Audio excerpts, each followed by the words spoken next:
Mr. Chair, you are live. All right. Welcome to the administrative meeting of the Annapolis Historic Preservation Commission for April 28th, 2022. A quorum being present, the meeting shall come to order.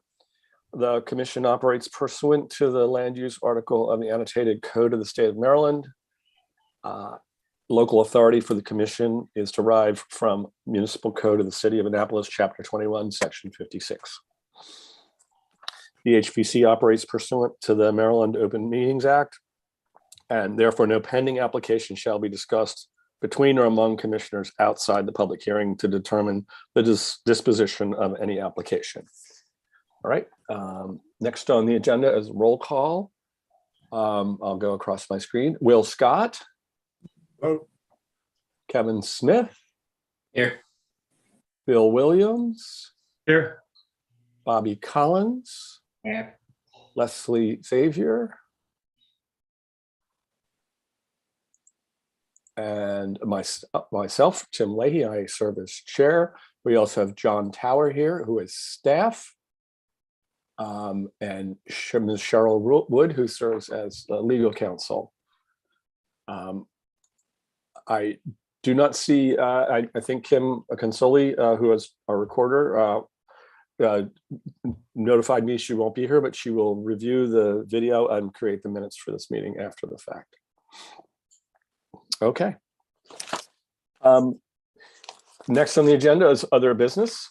We have 3 items on the agenda tonight. There are three pre-applications. First on the agenda is Randall Court. Michael Dowling and Sharon Kennedy, I believe, are here to discuss your project with us. And a pre-application, I think, as you know, is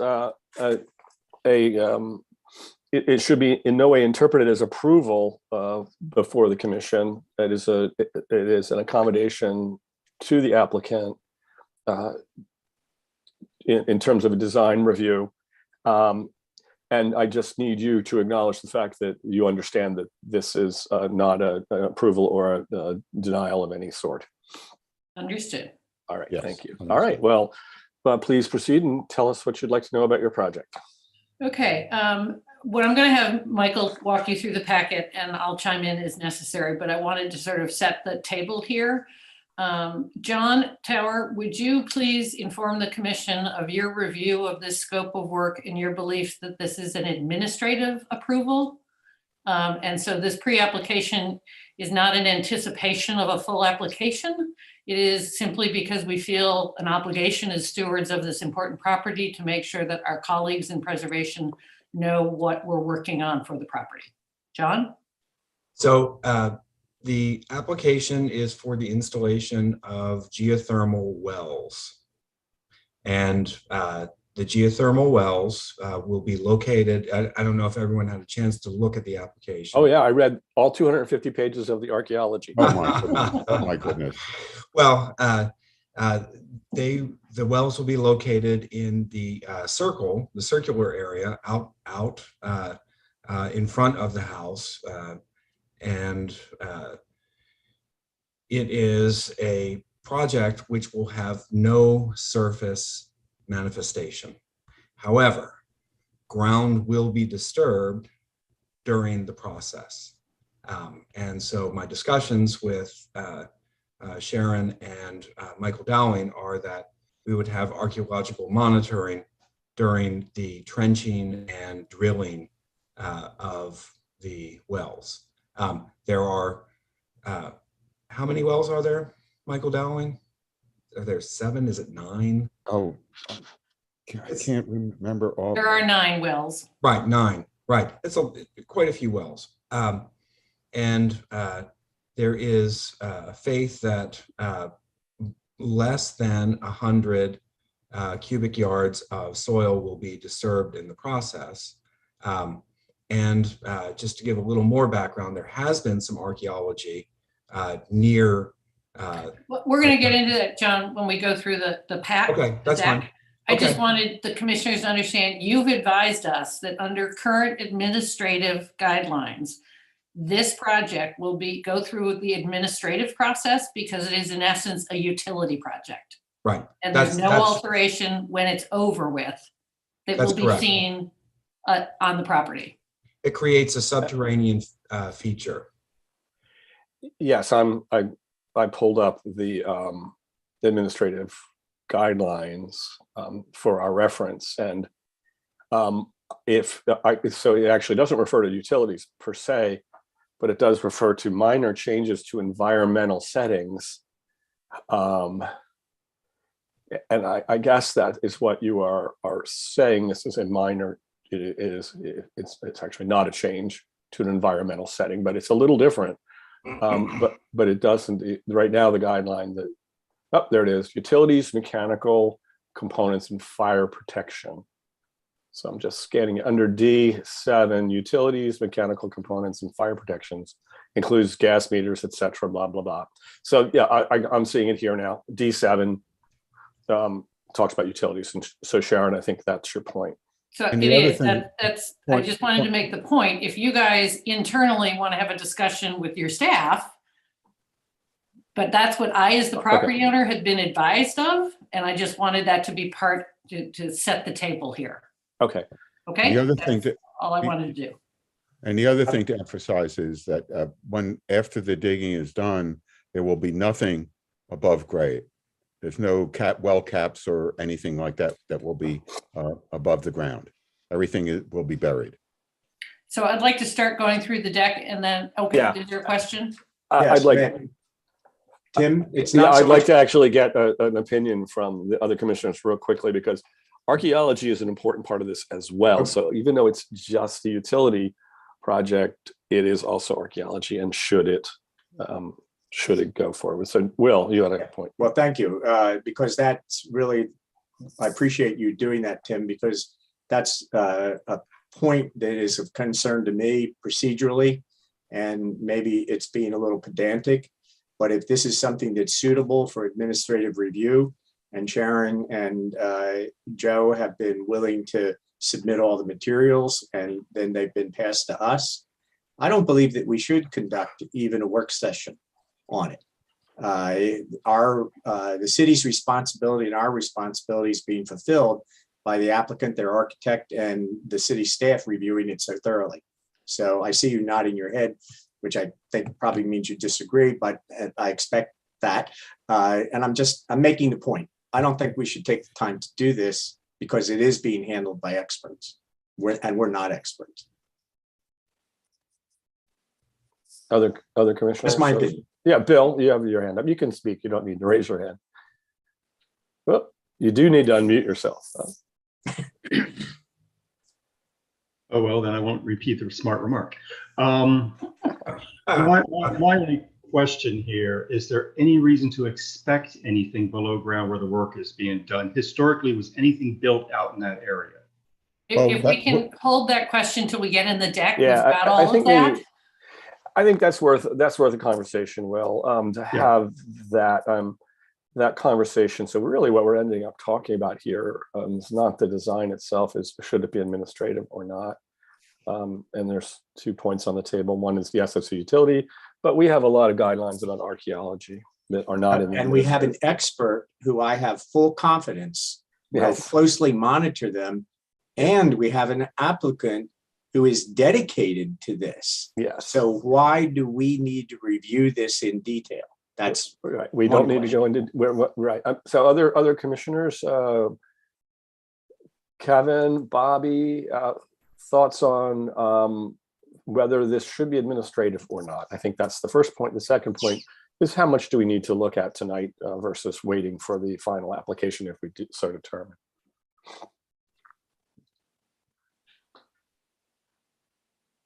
Kevin, Kim? Well, my feeling is that this is something new that's come in that we haven't done before, and it's not specifically designated administratively or by for a full application to the commission. So I think basically what they're asking us to do is look at the evidence they're providing and make a determination on this case.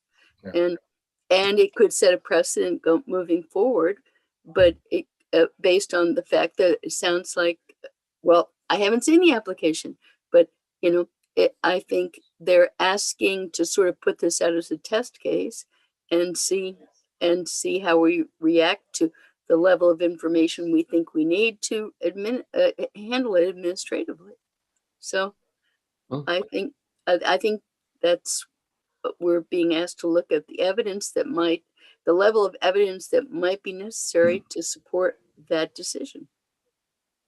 Well, why don't we go through the, Real quick, let me just poll the other commissioners because okay, I think we've all reviewed the pre-app itself or the content, but let me just poll the other, see if anyone has a strong opinion again on whether this can be administratively approved or not. It's kind of a new discussion. We usually do not do this as a whole commission, but it's worthwhile to do it.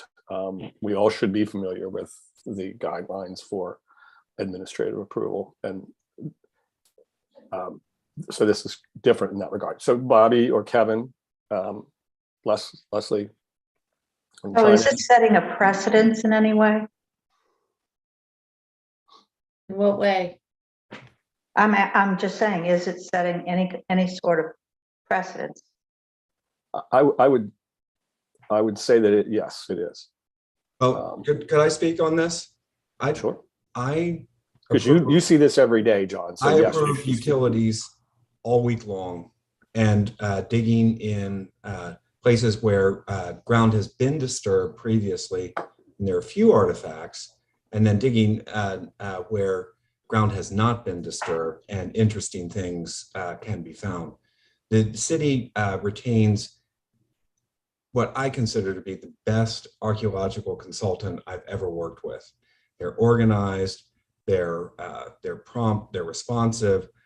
It's the best that I could hope for. And so whenever anything significant is found, I have a treat. But most of the time, I hate to say it, a lot of things didn't necessarily receive artifacts. You know, sometimes ground is just ground. So, but we so you're are saying always so you're right. saying on utility project, ground disturbance is a common occurrence. Common. I approve them administratively all the time, and that's why I thought in this case it even though it's slightly larger, it's really in many ways no different, because trenches are dug, pipes are laid. Drilling wells, that doesn't happen in the historic district a great deal, but it happens some. Sure. I'm not debating the credentials of the persons that are doing the work. I'm just saying that for future purposes, you know, how are we going to treat this? Because, you know, when everybody's long gone, who's, you know, what we have here goes forward. And so, go ahead. I'm sorry. That's okay. No, this is just an information point, and this is sort of what you get when I show up at a meeting. When the geothermal wells were dug at the Market House, they did not come before the HPC because they were utility work. And they did not require us to review them because, as John said, when you finished it all up, you wouldn't ever know it was there. So Yeah. I have to say, this has been done in the historic district. There is a precedent for how it's been handled. So I'm just going to add that tidbit of information. Yeah. I mean, I don't have any More bias. complicated. I don't have any bias, but as Tim was saying, it is an administrative, you know, piece there that you know, perhaps we, you know, we're taking notes here and putting this, you know, into our own records and bylaws, but I just felt like you had a point, Tim. So I'm excited to hear, you know. Well, there's also another fact that we have in front of us is that there's been an awful lot of archaeological work done already, and it proved that there's nothing of significance. If there had been no archaeological work, we might be looking at a different situation, I would say. So, yes. Okay. I would agree with that, Tim. Tim, if I may Yes, Bill. say, to me, the curiosity is if there was anything built before. I already said that. I don't know, but in the long run, I would go with it's utility work. It's going to be done. If we start reviewing all utility work, nothing's going to ever get done in the city. Right. It would, we would be seeing, okay, good point. We Good can't, point. we literally don't have the means and methods, or probably should not have the overview of utility work. It all depends, but I would take It does depend, but it does generally, depend on every application on its face, and this, we're looking at one application, so. John Tower, this is Kim Finch. Can you respond? When utility work is done within the historic district, is an archaeologist required to be on site inspecting as the digging is done? Yes, there's always coordination with an archaeologist, unless it's clear that, for instance, with a water pipe going from a water meter to the house gets replaced in the same location where it was previously dug. I might ask the archaeologist just to stop by and monitor, but in those cases, frequently they're not there the entire time. So administratively, you can require an archaeologist to be there to inspect as needed. Yes, and I do it all the time. Okay, that's important information. Yes. Sometime I should bring the archaeologists to a meeting. That's a great idea. Yes. That's a great idea because it's happening over and over again. All right. I'm hearing no real strong feeling among commissioners that this should go to a full application and administrative is appropriate. I think I'm accurate in saying that. Then to Will's point, we're happy to spend a little time, but if it's going to be administratively approved, we may not need to review further. We've seen it. It's great. And I appreciate your bringing it to a pre-app, but I think, Will, was that your point, that if it's going to be a administratively approved, we don't actually need to go further this evening. Exactly. And I'd like to pick up on something you just said a moment ago. It is important to consider application by application. And John does that, and John can bring any application to us. And in particular, this application is being made by one of the most prominent preservationists in Annapolis. I have 100% confidence that this will be done by the book. So in this case, I'm going to go even farther than I would under circumstances of an applicant who perhaps none of us knew. We didn't know what their involvement with historic preservation was, their commitment to historic preservation. And to Leslie's point, we wouldn't have worked with perhaps our preservation officer like John, have, as I do, complete confidence in his professionalism and thoroughness. Okay. Okay, John, can I step in? Can you tell us if to approve this utilities application administratively, what are the usual requirements? I mean, what are the standard requirements that you're asking for? Well, the condition, I think I would only have one condition, and the condition would be that archaeological monitoring occur during digging, and that an archaeologist be present as needed. And that typically is the only requirement. Other agencies review. So there are requirements for how soil that is disturbed has to be stored, covered, etc. But from HPC, the condition will be archaeology. And that's a standard condition. So It is. Okay, well, that's good information that you are holding that standard. Yeah. To me, Okay. All right. Well, if the applicant understands and is comfortable with that, I think we would say we've got the input from the commission, and it's a lovely presentation. I'm sorry that you're not going to get it, but we don't really feel like we need to continue on it this evening. From a procedural point of view, you'll be reviewing this application with John. Okay, there was a question that I sort of punted and said we'd cover it later. What could somebody repeat what the question was? Because I forgot. It was me. Thank you for remembering that, Sharon. I just wanted to know if other people around the area would be able to tap in. Is that a possibility? And I understand that as a private person who's doing this at their expense, you might not want that for a lot of good reasons. But I'm just curious.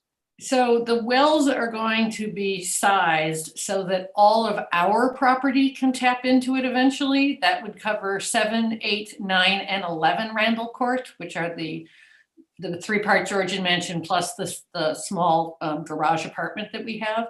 Yeah. But we do not intend to hook that up at this juncture because all of the rental properties have air conditioning. Is only the main block that Joe and I live in is currently unconditioned.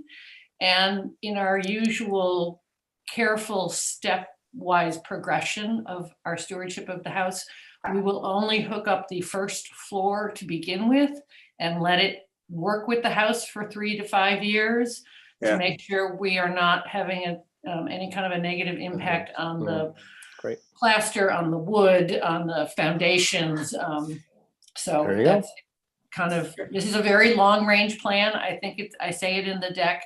We view this as stewardship for our grandchildren. This is not something that we're doing for our convenience or benefit. It is for 50 to 100 years from now. And we're trying to be the appropriate stewards, both for our house and for our family. The only other thing I would like to say, I wanted to emphasize as we went through the deck, we spent an enormous amount of time on the siting of this to deal with the mature landscape that we do not want to have a negative impact on. So we prioritize the location of the wells and the trenching to make sure that the large magnolias, the large mature yews we're not going to be in their drip lines. We're going to do some root pruning. We're going to do everything we can to preserve them. And the ones that we're going to have at risk are ones who are already at the end of their life cycle and are typically understory trees. There's a 1 dogwood, 1 crepe myrtle, and 1 Japanese maple, who are all in their second half century, of which is not a typical lifespan for that sort of a tree. So we really did spend an enormous amount of time looking at the impacts before we chose our locations. Well, I appreciate that. And that sort of emphasizes my point about the stewardship of the applicant. And I don't want to move on with and neglect to mention Mr. Dowling. He is also part of my thinking that someone like Mr. Dowling is also going to be providing the best and highest standard of guidance to his clients. Okay. Well, I think we're all in agreement there, and appreciate that input from the applicant. You touched on all the guidelines. I mean, we have our archaeology guidelines, we have preservation of landscape guidelines that are pertinent here, but it's still in the end a utility project, is what we are actually in the end saying. And as far as setting a precedent, we if another particular application came up that was still just drilling geothermal wells, and the applicant indicated that they were going to be paying attention to all these things, we would have the same outcome, I think. Yeah, well said. Okay, well, thank you. Thank you for the time. Oh, John, Thank John? you. Yeah, I John. just want to add one thing that wasn't said. Part of the reason I think that Sharon decided to do this was to limit the equipment that was going to be on the exterior of the house. And this is one way to do that. Sure. Yeah, definitely. So and there's another preservation of landscape, preservation of viewscape. Yep. Will you have vibration control during construction? Well, if our house doesn't get impacted by them blowing up the Legislative Services building, which you're about to take down, I don't think this is going to be a problem. All right, well, be careful. We are doing our best. Well, we will. Thank you. All right, Okay. thanks. Thanks. All right, Evening. thank you, everyone. Okay, next on the agenda is, I think, for the Arundel Center, Lonnie Moyer is, Madeline, can you promote Lonnie for us to discuss the mural at the Arundel Center?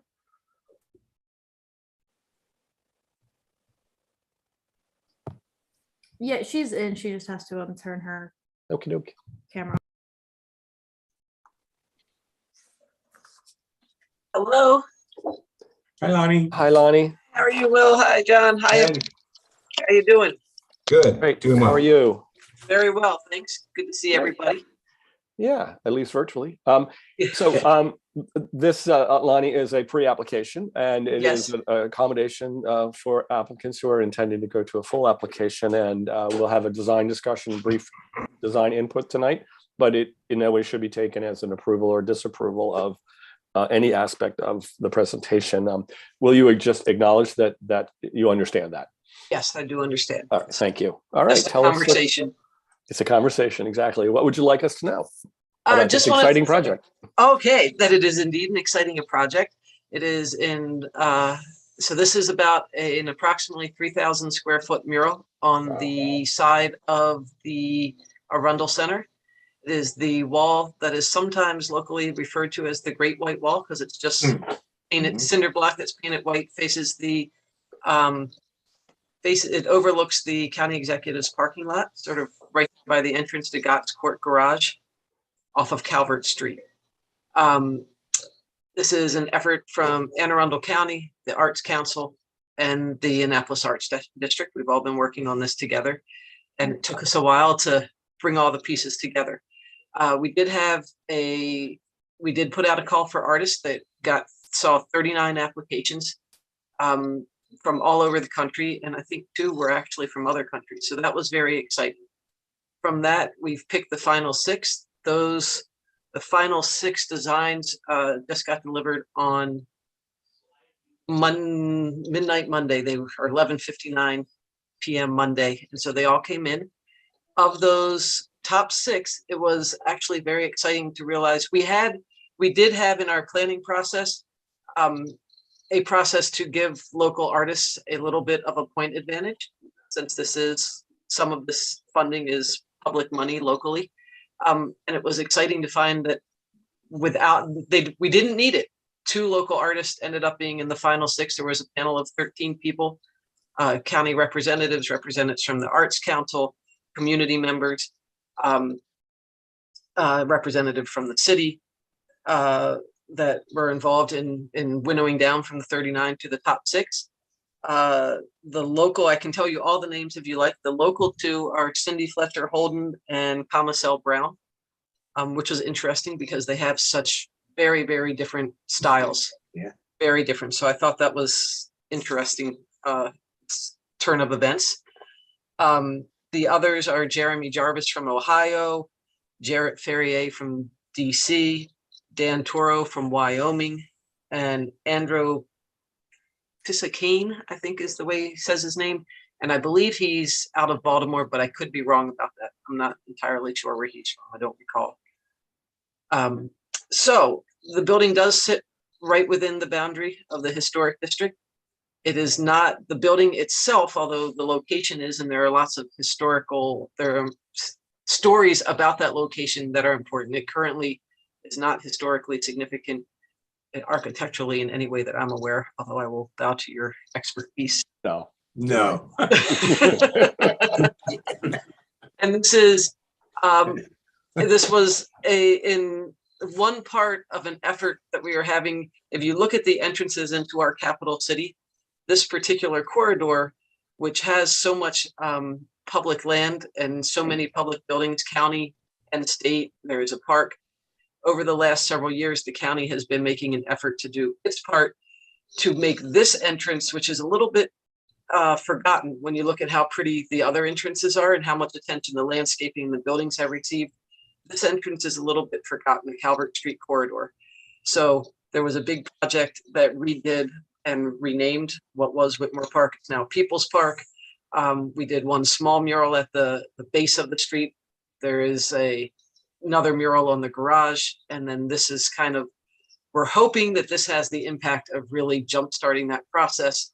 And then art can become, since it's in the art district, sort of an art corridor in a variety of ways, and bring interest into that entrance to the city. So that's what we're thinking about. Any questions? Well, I'll just tee it up a little bit. So Right. you'll have 6 different concepts that will be presented, and then Correct. our purview as the commission, we'll be helping evaluate the significance of the structure itself and whether it has an adverse impact on the structure and the environment around it. Okay.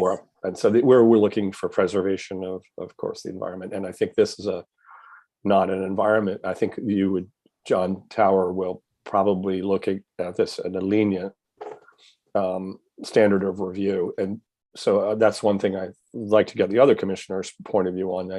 We all agree this will be a lenient review? Yes. Anything would be an improvement, I think, Yeah. up to a point. And the context that you've got to work with around there is a variety of different forms and shapes, and so forms and colors and styles. But it is pretty. Again, I'll make a statement for the commissioners. It's pretty much a blank slate, and the content, however, would be not within the content or the aesthetics of the Right. mural itself isn't something that we may have personal opinions about it, but it won't be something that, in terms of our guidelines, we would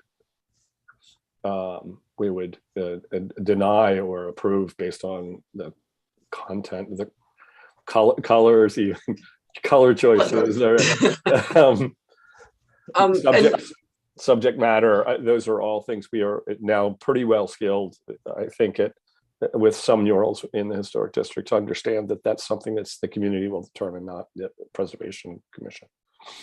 And the direction, I know this is not your purview, but the artists were asked to give their design based on what makes Anne Arundel County, not just Annapolis, but the county, the best place for all, and to do their homework and come up with a mural that represented all of Anne Arundel County. Yeah. So that was kind of interesting. So the theme is best county for all. Yes, what makes this the best place for all? Yes. Okay. Then the other thing that will come up, it always does, is who's responsible for maintaining it over time, and that will come up in our discussions. Okay.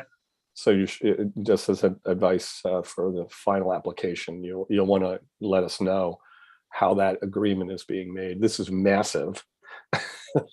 Yes, it is. Compared to the others, and so that always comes up as a condition of approval.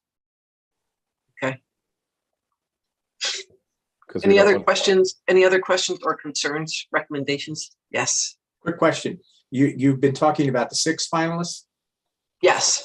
Has a winner been chosen? No, that should happen April 4th. So Okay. right now April 4th? I'm sorry, June. What are we? May May. 4th. There we go. Sound like At me. some point, Like, we're oh. picking someone. Yeah. I've got 12 options. One of these months on the 4th. No. So that process, there are now, one of the judges for health reasons asked not to participate. But so there are a dozen people who are assessing this. And then the final will get by Monday, those preferences are requested. And then we have a meeting to discuss on and the goal will be, assuming all goes well at the public hearing, the goal will be that this will be started and largely finished this summer. And I think you're already on the agenda in the July public hearing. Yes, we did apply. Yes. So So Kim, that means that we will see the one that's chosen when we see the application? Yes, if not before, right? It might be in the news. that's right. I would expect that it will. I will expect that there'll be a press release. But So- we'll get us a formal, we will see a public, at that point, there'll be a public hearing for the certificate of approval, which is, yes, in July. So minor detail. They've applied for the June. Oh, okay. June. Oh, 18th. I saw in a previous, it was a few months ago when we first heard about that. That's perfect. That's fine. Lonnie's been very organized and very busy. And Lonnie, I can't tell you how much I appreciate you coming. Absolutely. It's important. And thank all of you for any feedback. If there's any other, like, going to. Kevin wanted to say something, I think. Yeah, I had a question. So just to be clear, is the parking lot owned by the county as well as the building? And then is there any realistic future where the parking lot's no longer a parking lot and how that would impact Mural potentially? It is, all of that property, yes, is owned by the county up to the entrance to the Gots Court garage. And there has been no discussion, that has not come up in any discussion with the county about this, about the parking lot going away or being used for something else. Since the mural is intended to cover the vast majority of the wall, if something is built there that adds height, would be obscured. I thought the same thing, Kevin. It was really why I don't know the history of that particular parcel and why it isn't a county building with parking underneath it. So that's another topic, but interesting. I thought the same thing, Kevin. This will be obscured at some point if actually that became used. Tim, I have a question.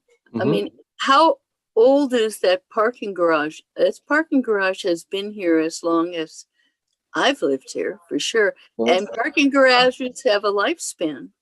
Well, I remember when it was built. So it was late 80s, maybe? It was during the administration of Dennis Callahan. Yeah, it was late 80s, early 90s. I consider it new. Yeah, it was not built with the best materials, I don't think, if you walked up and down the stairs. But I was on the planning commission when that all went through. And I remember, it should have approximately 20 to 30 more years of useful life. No, they don't have that long of an age span. But well, we're off. Yeah, but anyway, this is wonderful. This is wonderful discussion. No, but I'm just good. We can confirm when it was built and structurally. That'd be structurally when and we're going through this with the Hillman Garage right now. Yeah. So, if we can confirm when that might happen. Yeah. So Lonnie, in any application, we would ask an applicant to kind of give us a purview of the site, of the buildings around the site. And that would be great. If you give us a little more history of the parcel itself. John will probably do it in his staff report as well. But that would be helpful. I'm hearing a request. Okay. And to be clear, the mural itself will be on the Arundel Center, not on the garage, not on Gots Garage is city, actually. Yep. Yes. Okay. Every nook and cranny of the city. It's amazing, huh? Okay. I'm sorry. I didn't realize that. I thought you were talking about, that was the space I thought you were talking about. Okay. Yeah. So it's referred to as the county executive's parking lot, huh? Yes, it is. And it's the county executive and then the county council members when they're having meetings. That is the parking lot that they use. Never knew that. Learn something every day. All right. Well, have we given you enough information? Yes, that's helpful. I'll make sure I have those. Yes, I have. I'll make sure I have those details covered and get you that information about the surrounding parcels and some of the history of the parking lot. Great. Thank you. And we'll look forward to a full application can't wait to see the design. Wonderful. Thank you very much. Bye, Thank you you all. All right. Thank you. Take care.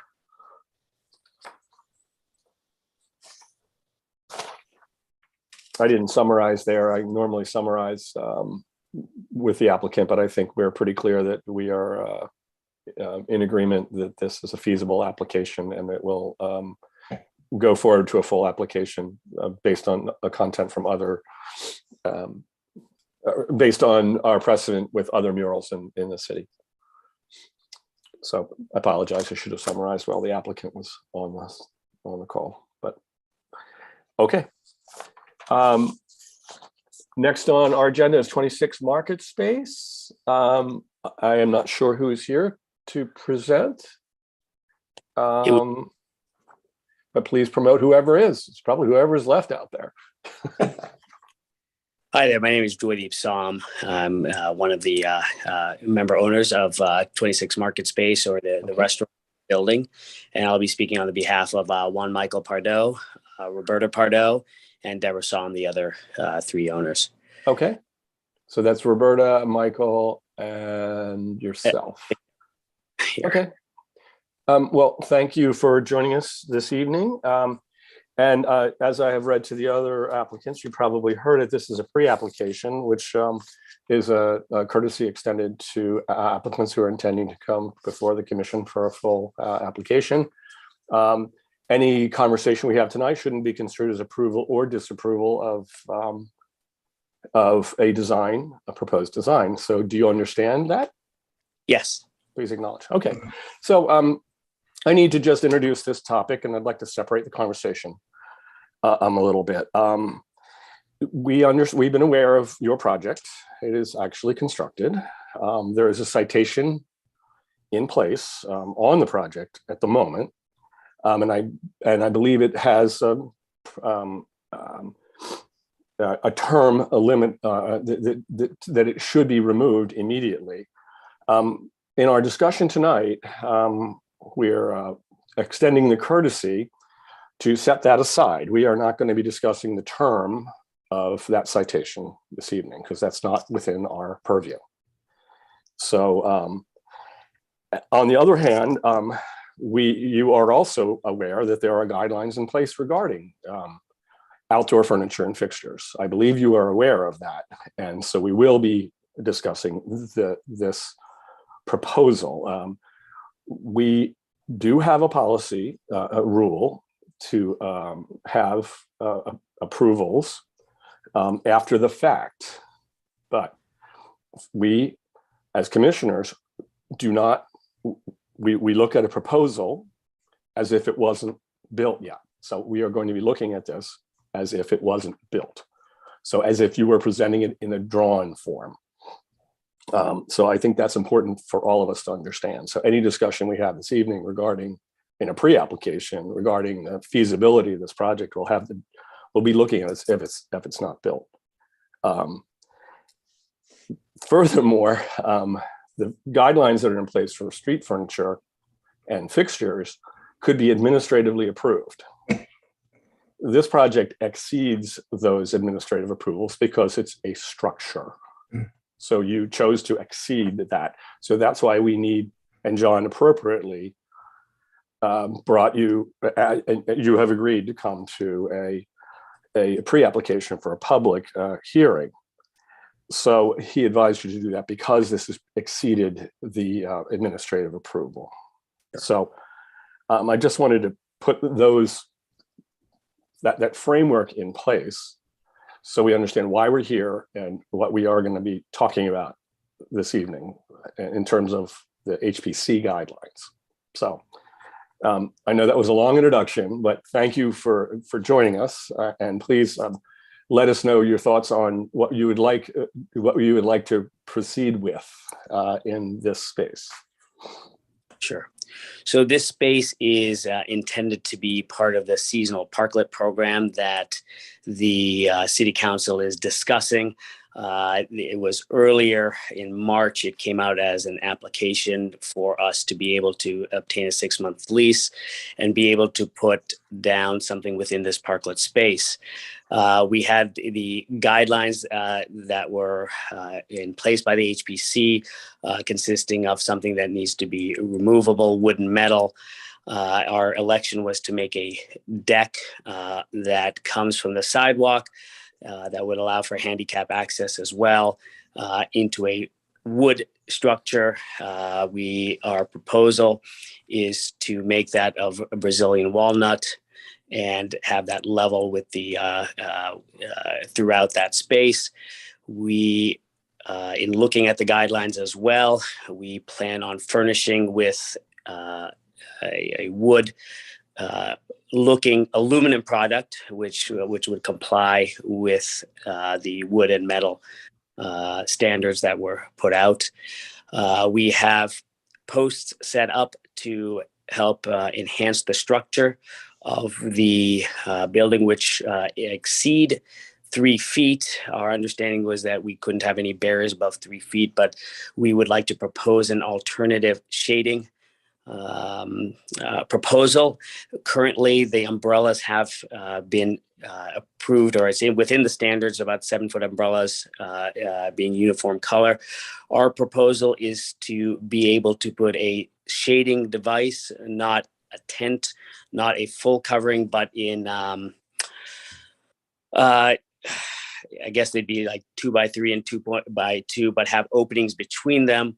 They would be put in the superstructure and kind of placed within there. So from a side profile, you wouldn't see it down the street, but when you came close, you would see that there was sun shading that was present. And that was being done as an alternative sun shading proposal. Being that it will be composed of 12 removable panels, it will be able to be removed within a day and be loaded on a truck and be withdrawn when the parklet program is over for the season. We plan on having initially we had proposed to put some lights on the structure, but upon reading it said that all lighting should be on the tables, and so we are abandoning that idea of lighting on the structure itself. I guess that's a rough presentation of what we would like to build and keep on that property. We're still in the process of securing some of the actual furniture itself. Sourcing of that type of is just delayed. It's delayed probably about June. So we still have some of our old parklet furniture that we're waiting to remove from the parklet itself. Our thought was also to have a parklet that would be more synonymous with our building and as opposed to the barriers that were completed. So those barriers are considered planters on the side with plants in them and a stone structure there to provide support instead of the barriers. So that would be some protection. And we propose to have 10 of those surrounding the street side of the structure, not on the sidewalk side, but on the street side of the parklet itself. We plan to encompass 2 parking spaces. This was outlined by the Department of Public Works during the pandemic, and we intend to build within that space that was listed.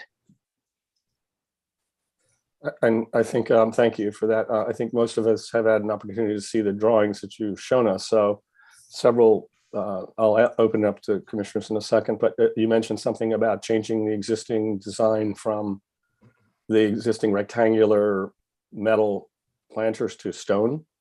Is that no, I apologize. The planters are the planters, but they are filled with stone at the bottom to provide support and weight. I got you. Okay, so the exterior doesn't change. All right. It does not change. It's just what the planters are composed of to provide a little bit more sturdiness to them and protection. Okay. As opposed to. So I'd like to get other commissioners' feedback on this, and also I would like John to give us an update on the parklets themselves.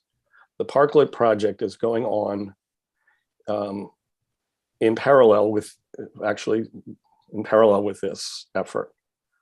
And we as a commission have not heard the outcome of some of those parklet rules and regulations. So I want that to become a part of our discussion as we go. But first, I'd like other commissioners to comment on the feasibility of this project. I have a question. In the application, there appear to be 2 different parklet renderings. One is the metal structure that I saw at City Dock the last time I was down there, and another has the plastic jersey barriers and red umbrellas. And I'm not sure what the distinction is between the 2 things and which one is being suggested. So we were asked to provide as part of the permit what it looked like before and what we propose it to look like. So those are the before pictures are with the barriers on there, and the after pictures are what we propose, or what's there. So yes, the orange barriers are what is there before, and actual pictures of that. Okay, so are you proposing the umbrellas or the metal structure that I saw the last time I was at City Dock? So what we propose is the metal structure and we have not put sunshades or anything up, but our proposal for an alternative shading potential is to put wires or cables between our joists up top, and then slide sunshades in small patterns up over there to provide sun shading, but with plenty of sunlight coming through. And that is, I think, diagram. There is a one that shows an example of the sunshades on a cabling system. So are the umbrellas there now? We will be putting up our umbrellas soon here. It's not been overly warm yet, and so, but we will have red umbrellas there, like is, I believe, shown previously. So we'll have the standards that set. We have those umbrellas now. We just have not put them up yet. Okay. I think I understand. Okay. Yeah. Thank you. Other commissioners' thoughts on the feasibility of this structure? Again, if we draw lines between the furniture and fixtures, and now we have a structure which is new. Thoughts on it? I can jump in if nobody else wants to, but I don't need to be first. I don't see the metal framing and the alternative shading idea that he has. I don't see that as being feasible given the new guidelines that we've put out for the parklet and the furniture that's there. We've been quite clear that there are to be no overhead or raised supports, that the idea behind these parklets is to have tables with umbrellas with, by the way, no advertising on them. And it looks like the pictures in these do have some advertising on them. I appreciate that he's trying to be less intrusive, as he put it. I understand the thought that goes behind that, and I appreciate it, but we need to stick to the guidelines that we've created and create some sort of uniformity and consistency in the parklets that we have down there. I'm seeing the red and white jersey barriers. I'm much more in favor of the metal and stone that I hear him suggesting, because the red and white jersey barriers that were all over downtown last year, I would really like to see those go away if at all possible, because I just don't think they work at all down there. And they certainly don't help us create the look that we want for downtown. So I think if he can create those barriers, I think he said they're on 3 sides of it, not the street side. I think that will go a long way to helping it look as an attractive and make it much more consistent with the guidelines that we've put forward. I can't tell from the tables and chairs that are there what exactly he's proposing, but if he purchases something that matches the acceptable tables and chairs, the different options that we've had, and I'm sure John will work with him on that. I think that would be a good beginning. I also personally have an issue with the stand-up bar. I don't know how that fits in with the guidelines that we've put forward. I don't see it mentioned anywhere, so I suspect that might not be feasible as well. But that's kind of just my first thoughts looking at these pictures that I've seen. So please, anybody else jump in. Tim? Yeah, Will. Well, I think Bobby has raised 2 of the issues that are most important, and I think you used the word structure a few times as you were introducing the beginning the discussion. And I think it's structure that is the word that most concerns me, because I believe what we're trying to do with the parklet program is create the appearance of sidewalk cafes, casual outdoor dining.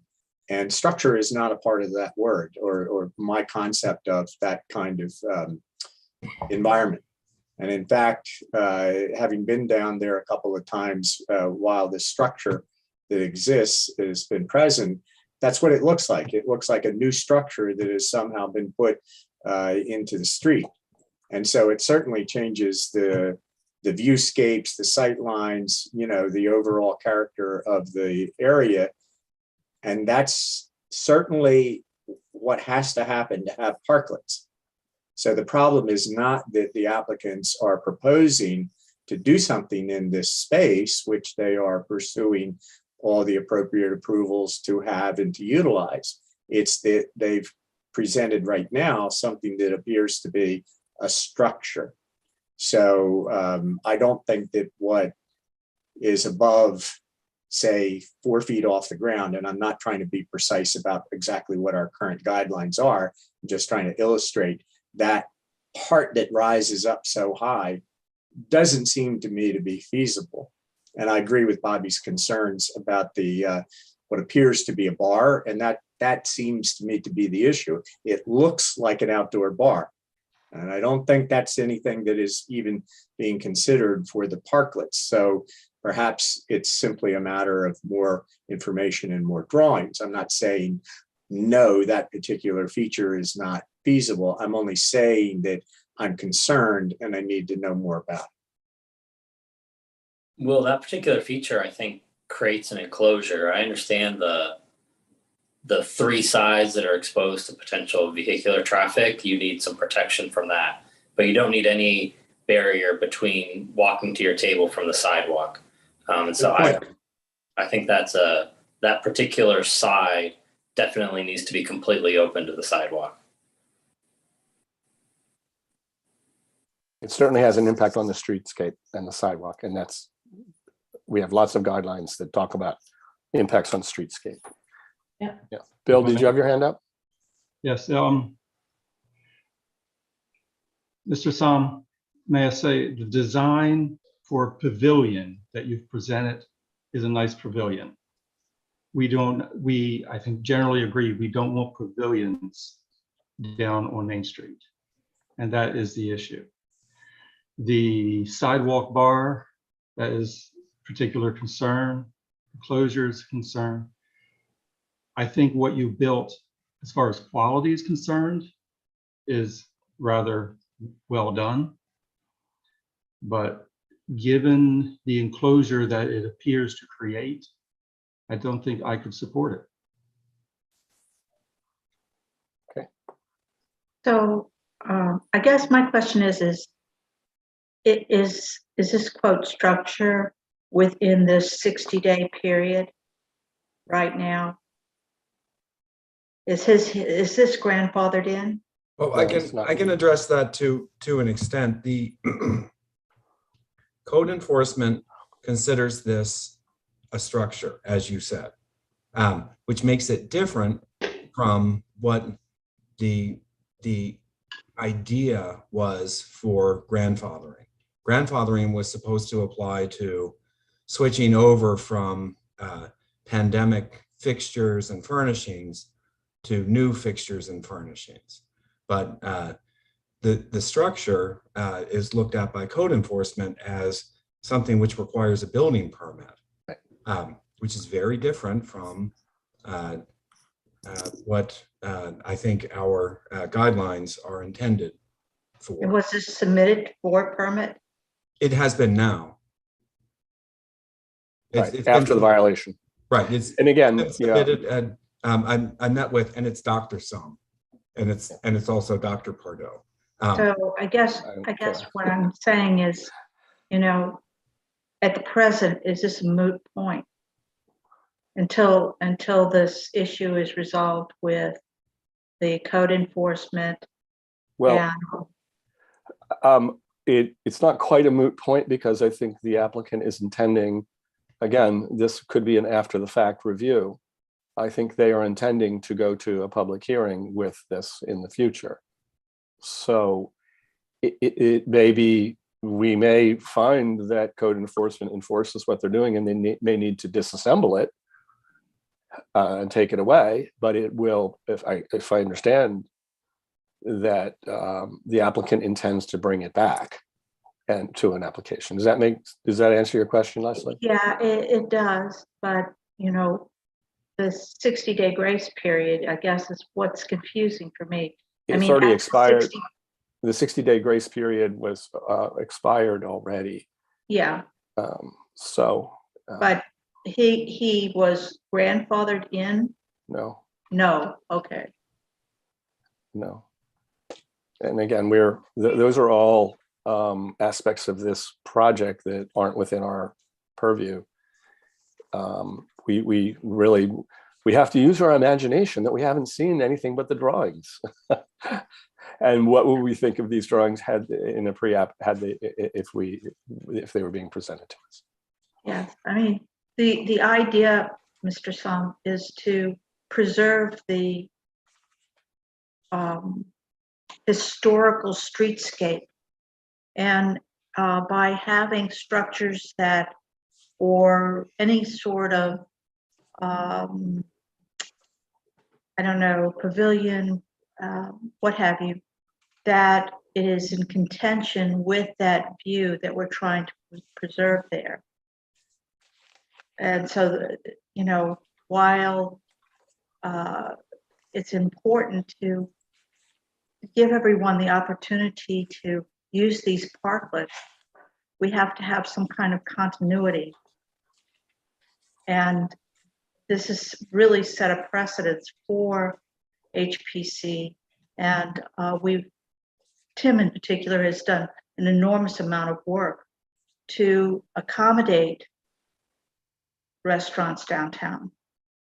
So, I mean, there has to be some kind of consideration as to what our function is in this, and to realize that, you know, we can't just open the doors without, you know, making realistic purviews for what comes next. Okay.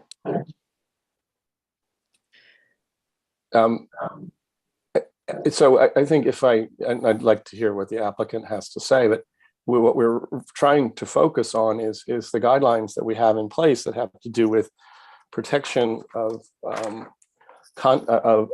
character on the streetscape. And we refer to our guidelines at all times, and the secretary, all of our guidelines come from the Secretary of the Interior's guidelines, and the Secretary of the Interior guideline number 2 at the very top of our concepts behind historic preservation have to do with preservation of character. And this structure, I believe, all the commissioners said this structure does not, it has an adverse impact on the character of your very beautiful historic building. And we have also guidelines that go on to talk about relating, anything in the landscape should relate to the structure. That's C1. So those are just our general guidelines. But then in specific, what we're trying to work with the merchants in terms of furniture and fixtures, we specifically say other shading devices such as suspended fabrics may be permitted, but they need to comply with design guidelines for scale and preservation of views. And those are the words that John uses when he discusses with every single applicant. And I think what we're hearing is this structure and the tenting or the shading devices do not preserve or relate to the building in any way. It creates a brand new building in the streetscape. And that's, I believe, what you're hearing from all of the commissioners, that it doesn't comply with our general guidelines, and in specific does not comply with furniture and fixture guidelines, which we just put in place. So you've gone beyond that. So if you were, I'll leave it there. So what thoughts do you have as an applicant? How would you? the superstructure was intended to offer and see if the commissioners and would offer a alternative sun shading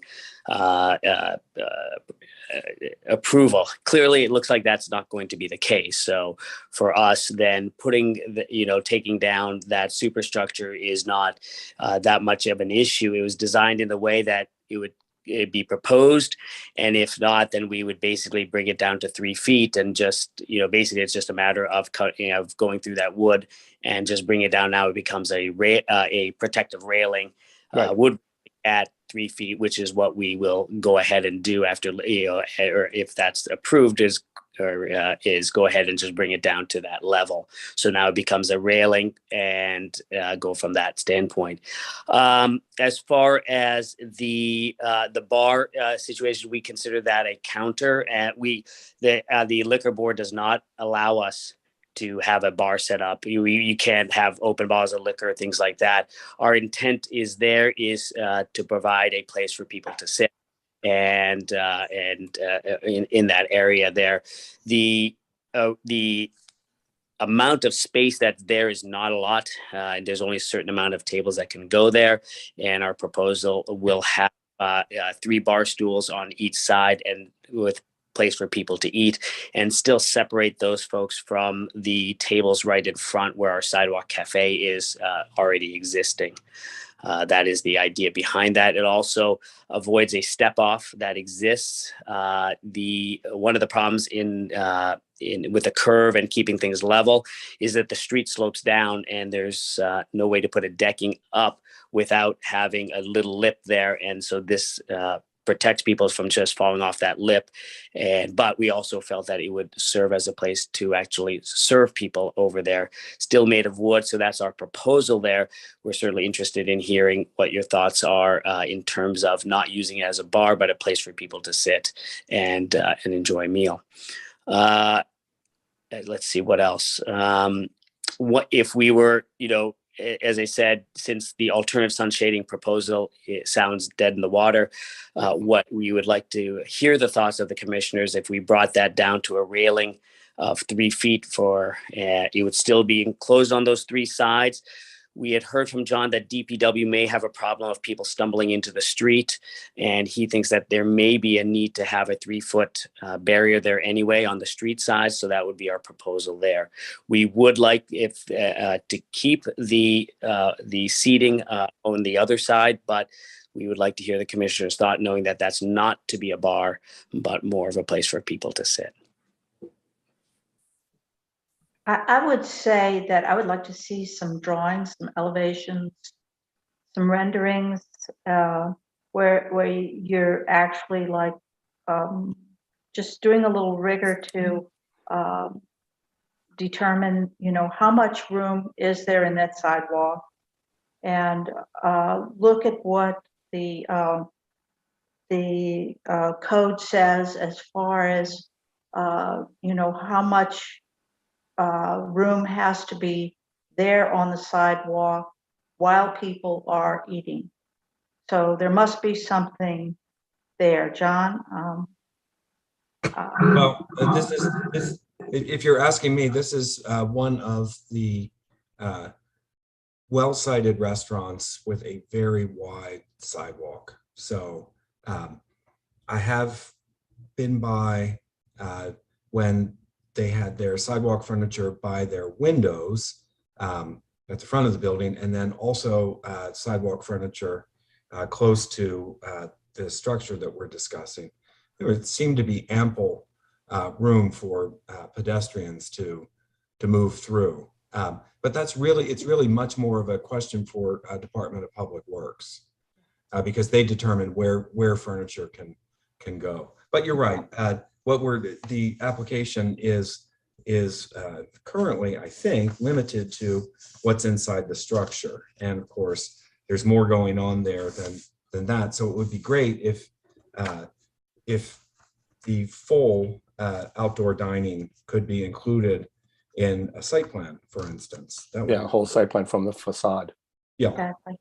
yeah, because what is in the January 22nd, January 2022 is just the That was what it was. you know, the new installation. There's actually more going on. Yes, we'd be happy to include that.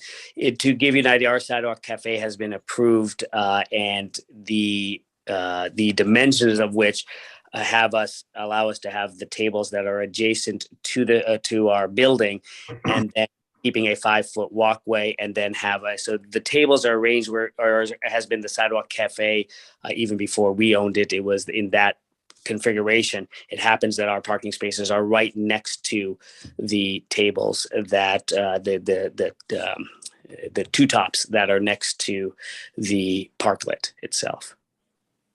Yeah, so it would be in a full application if it's required at this point. The whole site plan would be needed, and the furniture themselves. Do you intend to keep the furniture that you've already got there, or are you purchasing new furniture? So we have included in in our packet the furniture that we are purchasing. So it hasn't been purchased yet. It's okay. It's a company called Emu. We haven't received it yet. It's coming in June, but it's by Emu, and it's wood. And we had at least brought it by John and let him see the specs of that. And John has indicated to us that seems acceptable, but I guess we'll have to find we'll find out. But apologize. It's metal, but it looks like wood. So as long as if you're going through the process, you would have that furniture get an approval through John administratively with our guidelines. We have discussed it. Thank you. Okay. I'd like to go back to the bar or the counter along the sidewalk. I think Kevin had a strong feeling about that I agree with. It separates this from the sidewalk, and that, in my point of view, is not compliant with our guidelines in terms of streetscape. It reinforces this structure. So I feel like that I'd like other commissioners to comment on that aspect. It exceeds 3 feet. It becomes a barrier. It isn't consistent with our sidewalk guidelines. So anyone? Tim, that was what I was referring to. I agree with what you just said, but I think my concern and my understanding of that point and the whole thing would be greatly addressed by a more complete site design, site drawing specifications, measurements and all of that kind of thing. So a lot of what we're talking about may not be an issue. It may be compliant if John saw a more complete set of drawings and materials. I totally agree. Yeah, we really have I think if I could but to summarize what we're saying is what you're proposing is a new design, a changed design, removing the columns, and letting us know how the parklet relates to the cafe. So this is all new vocabulary for all of us. We've got sidewalk cafes and we've got parklets. They definitely overlap and may be the same thing. But a new design drawings are necessary for us to have a reasonable conversation. I would say, or in terms of feasibility, I would say that my advice to John is that the counter and to the applicant that the counter separates this from the street and it's higher than 3 feet. So it couldn't be approved administratively. John would need to bring it to public hearing. So that one feature still triggers a review beyond administrative approval. Well, the idea behind this, Tim, you're correct. It was that all of this be reviewable and approvable administratively. Yes. And that was how this all began. We need to keep it somewhat simple and so that it can be reviewed without a formal hearing. If the design was changed along the lines we're talking about tonight, it could be, but right now I believe there's still at least one feature, that's the counter, that would, to me, not be administrative because it violates one of the guidelines, the height guideline. So let me ask you just a quick question here. We have it 3 feet above the decking, but it needs to be 3 feet above the sidewalk, right? So it'd have to be lowered to that height. Does that include the railings as well? To be 3 feet above the decking, or 3 feet above the street, or 3 feet above the sidewalk? They're all different measurements. The sidewalk, How high is the deck? Is it 4 It's- inches? 4 inches. Right. Right, to be able to make it a level deck, because the street is sloped, and then the curb obviously goes off the sidewalk, and then the curb is about 4 inches there, and so we have to raise to be able to make the deck level. The And intent, I think our intent is Yeah. 3 feet above the sidewalk.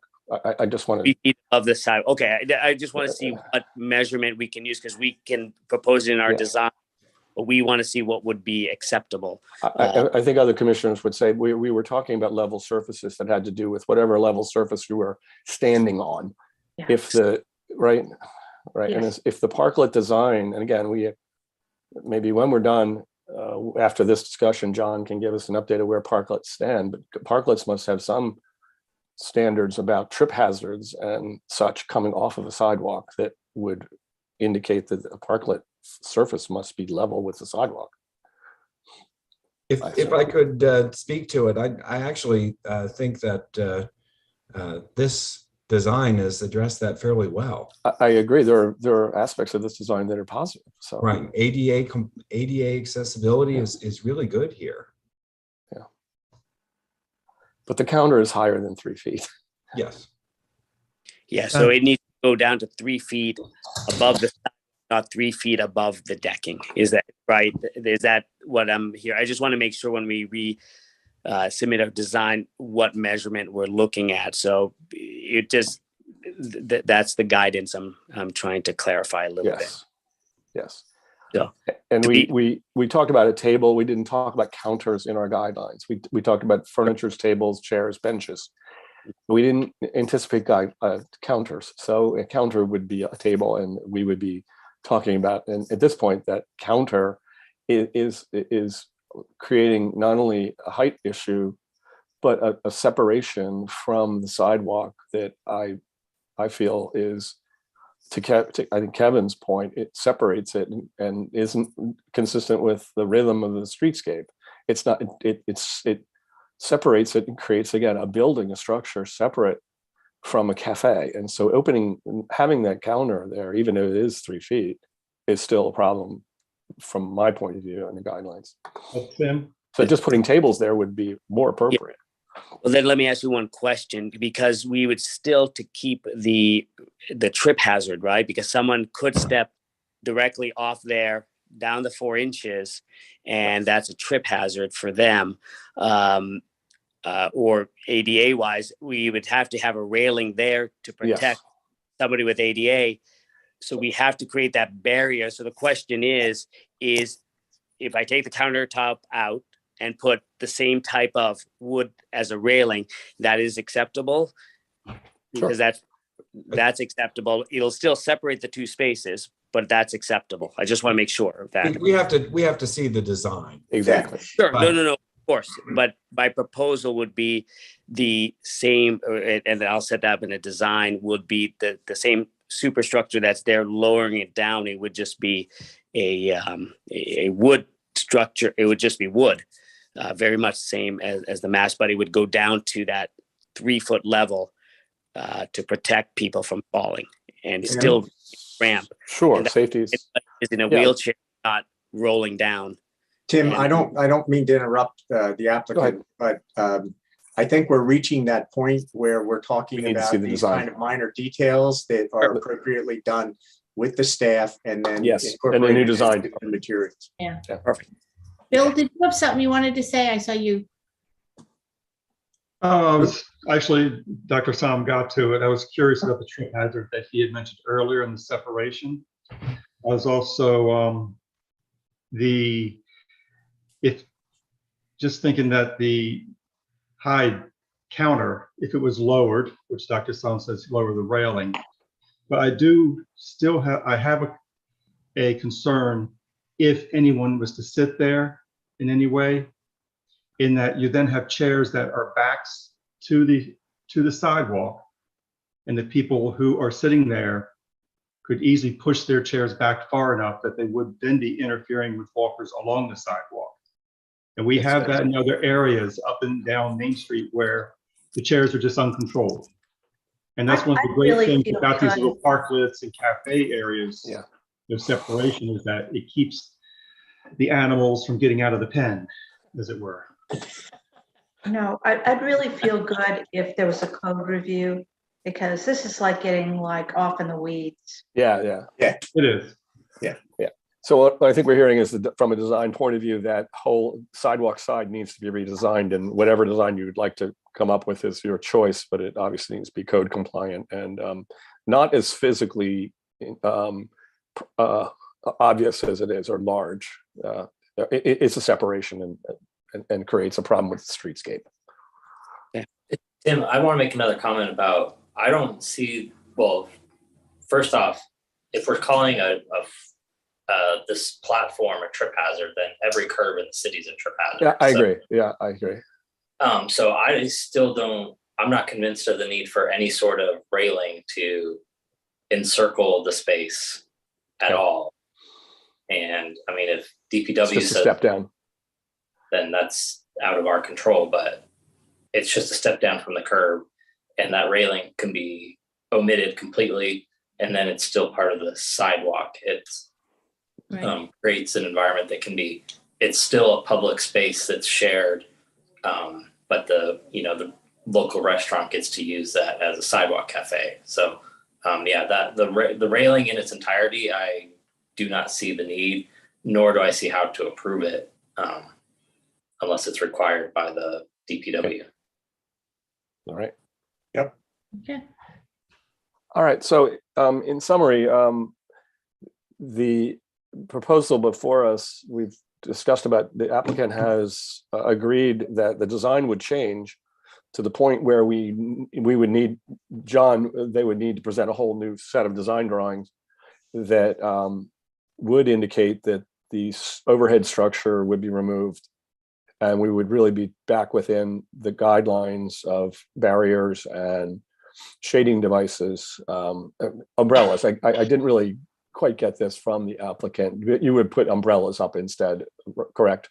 Correct, absolutely. The existing umbrellas you've got, which I think are red. Yeah, there's some picture there, but we have actually. Okay, so we're reverting to umbrellas, which was the original intent.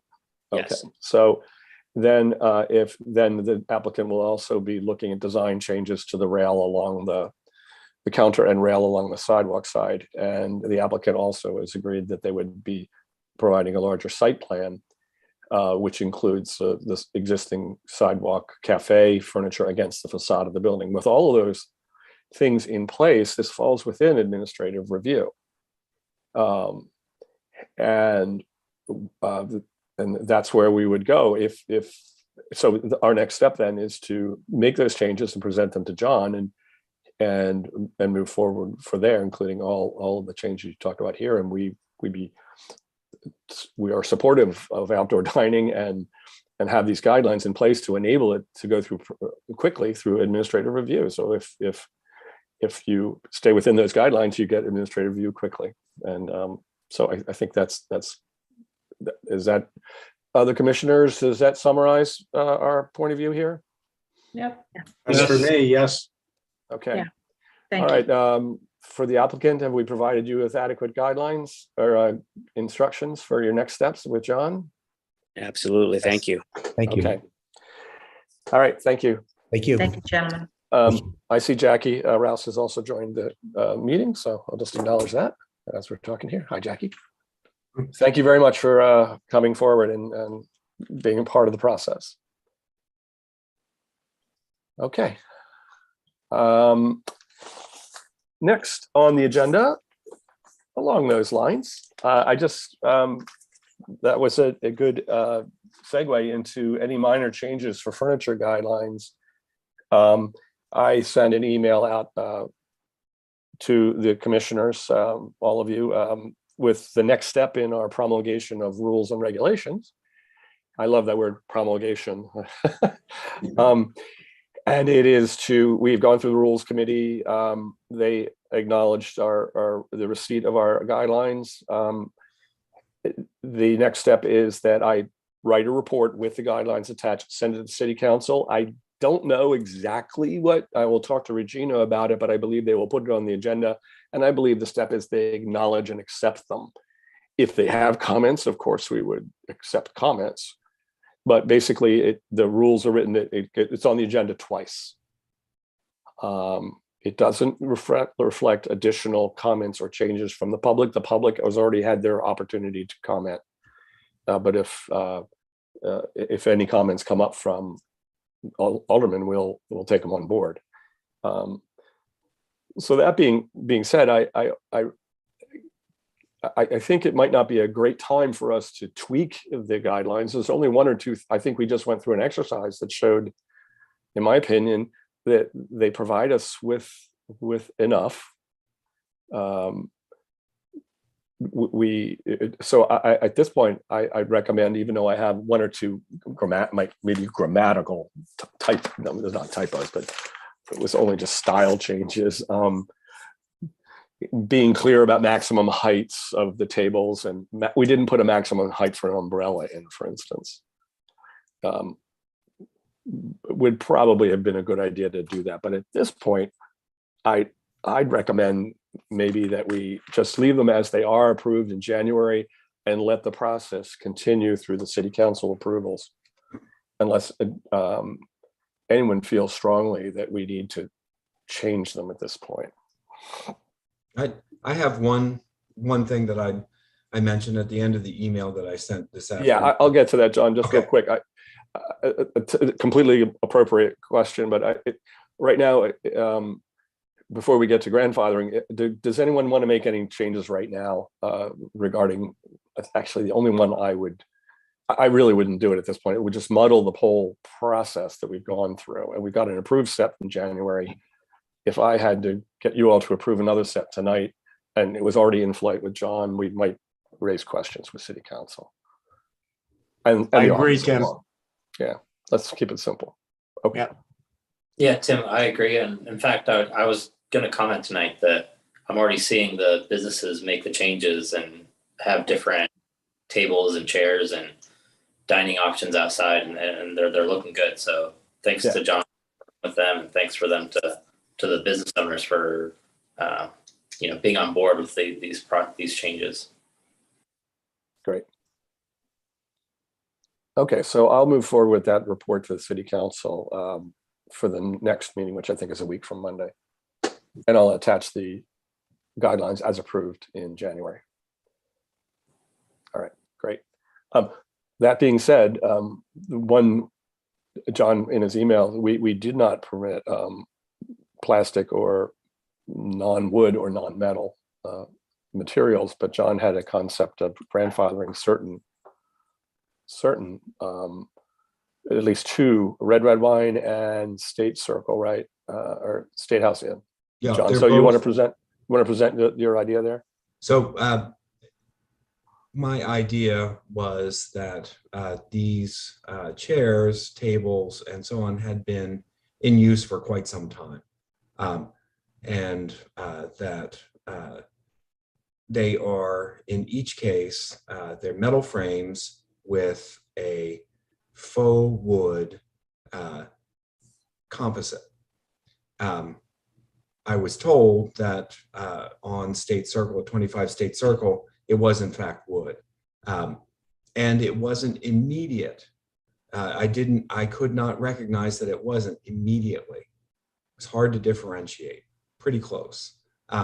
Red Wine on Main Street, they have their faded red composite tops, but they don't advertise themselves as being artificial. And they've had those for quite some time. So I thought, okay, so we're faced with the possibility of allowing furniture which has already been purchased and in use to continue to be in use rather than to have to replace it. And that was my concept on that. Coming back to these folks and enforcing be all wood, all metal. I'm not worried about that. But I really do dislike the idea of throwing away furniture. John, if they went to replace it, would you require that they be in compliance then? Absolutely. Yeah. So replace in kind. This is a one-time offer. That's- Act now. Yeah, Yeah, I happen to, I know the design, and it's a bit of a slippery slope, because if you offer it, you can't just offer it to these. There has to be other, in my opinion, other rationale about why these two establishments are closer to the guidelines than others. They both have a similar design. In fact, they're almost identical. They're the heavy duty the slats are heavy duty composite. They're metal frames. And so if we do grandfather, we have to, I think, put some terms around it that say this design is grandfathered, not anything you had beforehand. Right. Right? Yeah. Well, can it be as simple as saying something that's 5 years or older? I No, think they it has might to be drag designed. something out of their storeroom. It'd be 5 years or older in use with proof. No, I Still actually currently believe it in has. use. I don't I know. believe it has to be compliant with a design standard that we are going to comment on. Metal frame, for instance. Yeah. We don't want resin furniture being. No. Yes, put in. No, plastic Adirondack chairs are not. They may have been being used, but they are not compliant with. no. how many restaurants do we have downtown? Is it possible for someone to stop by and basically look at the furniture and then say, I do it all the time. John does it, yeah, and I do I do as it well. all the time. The other one that I know is Kilwins has some furniture that may or may not, John. Again, it's a kind of a difficult slippery slope here. We need to be because if specific about you why do we're. that, if you go by and you have somebody that's with the city or HPC, then they look at the furniture and just say, we'll accept this, it's not compliant. And when this is no longer in use, you have to replace it with something that is compliant. I'd rather be more specific. I'd rather take a picture of the design that can be grandfathered. Not anything, just this design can be grandfathered. And if it's not this So design. then it's composite and metal. Be specific. I will furnish some pictures. Yeah. Okay. So certain design can be grandfathered, and that's a full stop, if it's One not. concern on that is I know we said they would have to replace it when they wore out. How do we know they're just not switching out new ones as they go down the line? Well, 40 years we from now, don't. these things have magically lasted so long. Boy, Well- Bill, you're not very trusting. When Buddies I'm an has- architect, don't trust us. when Buddies has good looking furniture, that We're in good shape. say something about what's going on. Yes, Buddies has Yes. actually purchased furniture that's completely within our guidelines. John, how many places do you think have non-compliant furniture beyond Red Wine and 25 State? Well, armadillos, but I'm doing a walkabout with with Lisa Minker, who writes the NOVs tomorrow. Yeah, So and I think they will be receiving an NOV. We're just trying to get people to move in the right direction. But it Red would- Bull bars. We don't need that. But it would be helpful to know how many places, in addition to those two, have non-compliant furniture, and then you might be able to, Yeah. maybe there are very few, and it would be easy to craft something. But Well, if it's like tons of them that have non-compliant furniture, it becomes a more difficult solution to craft. I am not going to run out and trumpet this idea that we're discussing. I've already put it in To encourage other composite furniture to show up. no. But it would be helpful to Yes. assess, since you and Lisa are doing your walkabout anyway. Yes. And I then can help. those pictures could go on the wall in your office of each chair. We've got plenty of chair pictures. On State Circle, the Potato Valley has chairs that really belong inside. I believe she just moved them outside. They're not outdoor furniture. And as I said, Kilwins has, I think, but I believe, Jackie, it's a finite number, and a little bit on the first block of West Street as well. Yeah, I do think there are establishments that move chairs from inside outside just because there's also the storage problem, so they just move some chairs outside. I think it's something that was encouraged in the beginning of Sidewalk Cafe, so you could do that. Yep. All right. That's another aspect of it. So John, if you could just come back to us with what your idea is there, but I would encourage you to have design aspects of it that make it easier, not establishment-based, but design-based. You will also be able to see the pictures in John's new book that he's going to publish on Sidewalk Cafes of Annapolis. I understand that Scott is doing all the photography. Well, the most interesting pictures will be those shot at 2 a.m. Oh my God. Well, you guys are just going to have to do an all-nighter. Oh my God, 2 a.m. It's been a few years. All right. But again, I think this shows our effort that we're trying to support the merchants in terms of outdoor dining. It's here to stay. We want it to be done in a quality way. That's what I would call on our Annapolis brand. And I think we need the administration to hear us loud and clear that we're trying to keep that brand in a high quality way and honor the historic nature of the district. That's what we're here to do. I'll text it to the mayor. He gets it. Good. No comment. No comment. Well, anyway. Okay. So we've got our next steps on. So one more item on the agenda. Actually, training opportunities. We talked a little bit about this in the past. I know Kim and Kevin both, and maybe somebody else too, had been to some of the online seminars. So those are always out there, but the National Association of Preservation Commission's annual meeting is in Cincinnati this year, July 13th to 19th. And if you haven't heard about it, I'm planning on going, and I think we're going to drive. But it's in the past when I've been to it, and Kim brought it up to me several times, it's really a wonderful event and really has lots of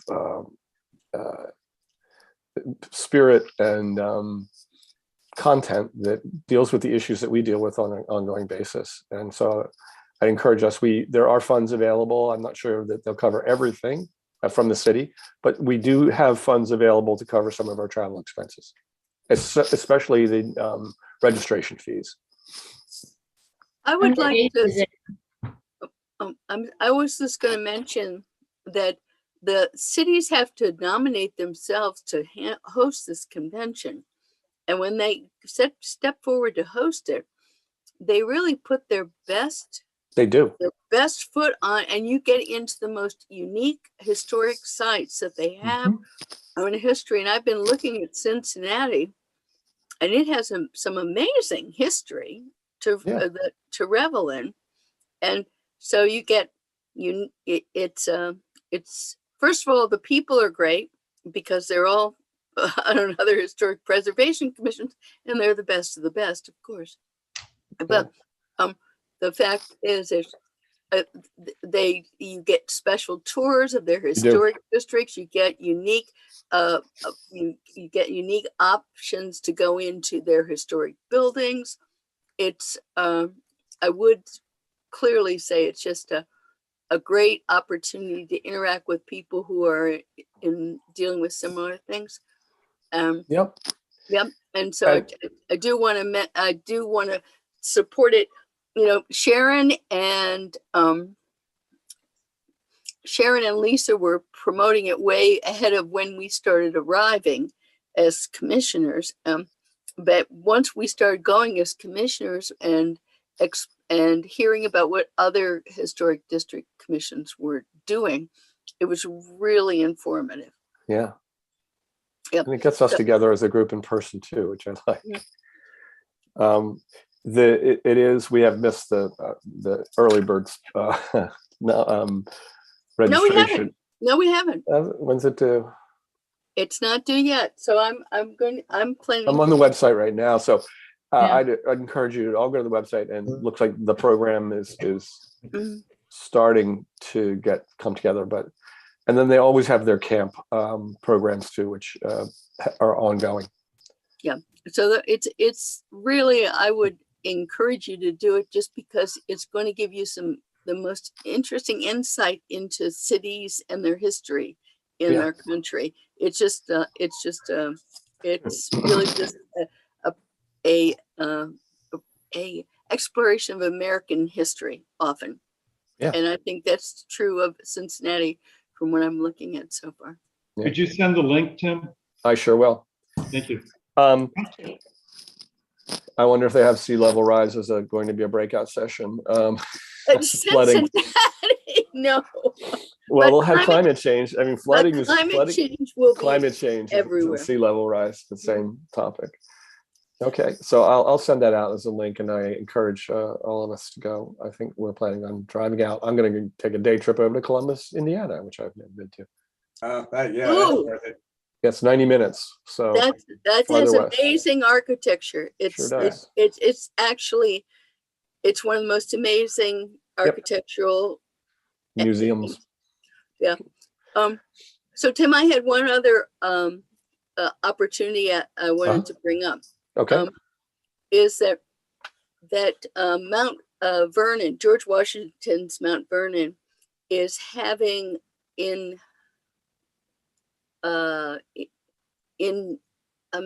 it's in March, a symposium on 18th century gardening and landscapes.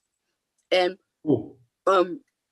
now I happen to have the opportunity to go to Mount Vernon fairly often, but this is sponsored by their Smith Library, and it's going to be a 3-day conference on 18th century landscape and botany, and they have a lot of really high level people coming in, and it's always a treat to go to Mount Vernon if you haven't been there for a long time, and I do get to go there fairly regularly. They're sold out for the tickets right now, but you can have virtual access to the 3 days of the conference for $25, which is like an incredible deal because they're bringing in, top people of botany and historic landscapes and all sorts of things over a 3-day period. So Friday, Saturday, Sunday, at the beginning of June. Neat. So I would just, if you have any interest in further understanding some of the things that were done in Annapolis and how landscapes and gardens fits into the pattern, you can do it for $25. Neat. I just sent the link out for the National NAPC thing. So Kim, maybe what you can do is reply all to that email and give us the link for that Mount Vernon symposium. Mm-hmm. Yeah, it's really incredible what they're sure are world class, that's for sure. Oh no, they are world class, and they're leaders in the field of all sorts of research on landscapes. Nice. So I would, even if you spent $25 and went to 2 or 3 of the lectures that are going to be provided, it would be an incredible level of understanding you could get about what things are. Excellent. Okay. Okay, I'll do that. One other reminder, for those of you who were able to join last Thursday night, I think it was last Thursday, on the City Dock presentation, we have more information focused on the flood mitigation aspects of the design. It was recorded. I think that we provided some pretty clear opposition to one design aspect, and that was the glass wall along the Compromise Street side. That it is a fixed wall that would never move. The rest of them, they spent a lot of, when you watch it, please do watch it. Yeah, there's lots of things that are flexible and go up and down depending on the conditions, but that one design feature is solid all the time. So I was at least encouraging to go back to the drawing board and say, hey, you spend a lot of time in design on the other sides of Ego Alley. That side has a view across to Dock Street and you're blocking it. And it's 6 foot high, literally a 6 foot high glass wall and metal, very structural. So that one feature triggered me and several other people to comment, but they've done a lot of thinking in terms of how you go from 5 feet to 8 feet. The 8 feet will occur once or twice every 10 years, but still it's going to occur. So they're making progress. We did not see anything else except for the flood mitigation aspects of the design. So we don't have any more information on the buildings or some of the other landscape features, which we're still waiting for. Okay. I don't know what the next step is, John, but we'll continue to try to, I think joint meetings with the planning commission are the way to go on these things. I thought it worked well. I have to say, the changes that I see in our either weekly or bi-weekly meetings are incremental. Not all comments are responded to. So I really appreciate you putting the glass wall up as an issue. I say it, I think I've said it a dozen times in the meetings, like, this looks like an aquarium. It certainly separates you from the water. Kevin's point is his kids walk along that wall all the time. And, you're really, really separating in the most drastic possible, almost possible way. Let's think of all the Windex they'll need. or graffiti. There will be no Windex. This city builds it, they do not maintain it. Yeah. Okay. Any other administrative business or any other thing? There's an opportunity there, though, to open up a business where you sell markers. Real murals. And encourage, you could do washable markers so that it would be like, the ever-changing murals. Oh, yeah. Good idea. Bill likes this idea. Jackie, you're a troublemaker. Sounds like a good idea to me. There is one more, I just wanted to point out, there's another resource if you're looking for training opportunities on the Preservation Maryland website. They have some links to online programs that you can take, like there's a Strong Towns offers a Strong Towns Academy that has some courses that focus on preservation. They have 3 different links on their website for online courses you can take. Great. In a variety of different things. Yeah. Thanks, So Jackie. Yeah. And Well, when we do any of this, it's important. Go ahead and give me the information and John, because it can go into our annual report, and that helps us maintain our CLG I'll status. send you a link to that. I get a lot of links through APA for various kinds of things, training that I forward to, like the Planning Commission and the Board of Appeals, but I'll send you the ones on Preservation Maryland. Thank you. And while we have you, Jackie, you're new, and John, I guess you're new. The new director is coming next week. Not Monday, but the following Monday, May 9th. May 9th. So and I looked at his resume. He's got a lot of preservation on his resume. Yes, he seems to have a really exciting to have a planner as a director who's had the kind of experience he has. We're all pretty excited. Good. Looking forward to meeting him. Me too. All right. Anything else? Anybody else? All right. I think I'll take a motion to adjourn then. So moved. Second. All in favor? Aye. All opposed?